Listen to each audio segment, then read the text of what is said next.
Hello guys, welcome to my YouTube channel CSE Gyan. Okay, तो आज हम फिर से टाइम कॉम्प्लेक्सिटी पे बात करेंगे। और लास्ट लेक्चर में हमने बात की थी कि डिपेंडेंट लूप्स के केस में क्या हो रहा था कि हम यूनिट्स को मल्टीप्लाई कर रहे थे, ठीक है। और इंडिपेंडेंट लूप्स के केस में क्या हो रहा था कि हम यूनिट को ऐड कर रहे थे।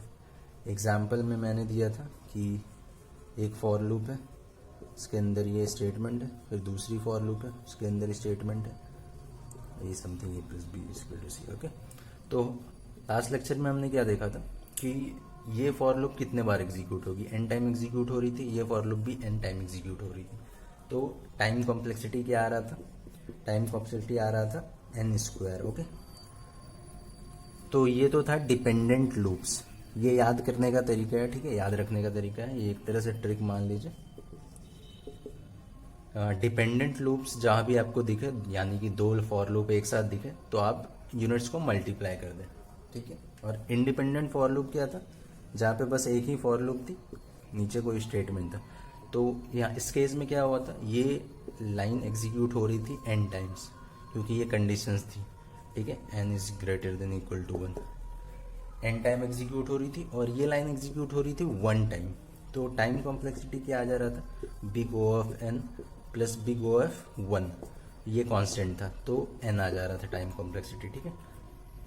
तो ये था पिछली लेक्चर की कॉन्सेप्ट थी। अगर किसी का कॉन्सेप्ट क्लियर नहीं है तो पिछला लेक्चर मेरा देख लीजिए, ठीक है। देख लेते हैं, एक क्वेश्चन थी गेट 2007 की, एक क्वेश्चन थी, ठीक है। ये थी n is equal to n/2 और n is equal to n-1, ये क्वेश्चन थी। अब इसकी टाइम कॉम्प्लेक्सिटी निकालने की थी, ऑप्शन में थी और n plus log n, b थी, n c थी, log n d थी, नन ऑफ दीज। ओके, ठीक है। अब आप सोचिए क्या होगी टाइम कॉम्प्लेक्सिटी पिछले कॉन्सेप्ट्स को यूज करके जो मैंने बताया था।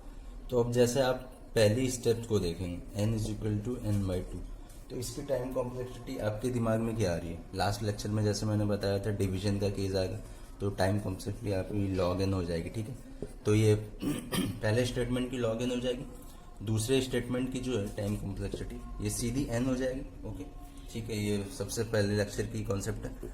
तो इसके according n plus log n, ये टाइम कॉम्प्लेक्सिटी होनी चाहिए इन ऑल, मतलब आंसर ए होना चाहिए, बट ये आंसर नहीं है। ओके, ये आंसर क्यों नहीं है मैं बताता हूँ।